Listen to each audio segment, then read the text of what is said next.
Pessimism about the prospects for US interest rates, well, it's been growing steadily as 2024 has developed.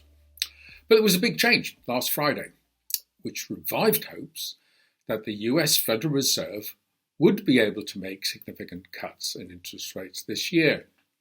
First up, US employment data. That was weak across the board. But more significantly to me, a closely watched US ISM services survey was also weak, particularly in the employment component. And that's building a pattern of slowdown in the US. Now, over the last year, strong economic growth in the US, led by the consumer, well, that's rather taken the pressure off the Federal Reserve to cut interest rates, especially given disappointing inflation news in the last few months. Following Friday's weak data, the market has increased the number of interest rate cuts that it expects by the end of the year from 1 cut to 2 cuts. Now, that's a far cry from the 6 cuts or more that markets expected on New Year's Day just a few months ago, but it's still a significant improvement nonetheless. And we think there are good reasons why an economic slowdown in the US is underway. Basically, the consumer has been spending ahead of their income, and that's pushed the savings ratio, the proportion of income that isn't spent, it's pushed it down to just 3.2%, and that's well below the historical norm of 5%. Now, with personal income growth slowing, consumers are going to have to retrench. Now, we're not talking a recession here, don't get me wrong, just a slowdown. If, and it's a great big if, this translates into slow inflation, well, we can see the Federal Reserve starting cuts earlier and continuing a steady process of easing. The first hurdle is the inflation data due out this week. Now, the strength of rents in the US and the absurdly high weight that they place on it in the US Consumer Price Index, it accounts for no less than 36% of the index.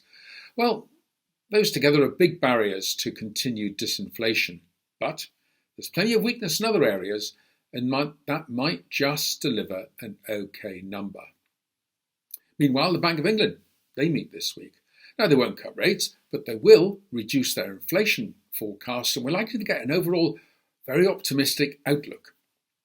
It's just possible that another member joins Swati Dhingra and votes for a cut. Now, the big factor causing hesitation amongst the majority of the committee is the prospect that the 10% hike in the minimum wage, which took place last month, will lead to a broader increase in wage inflation.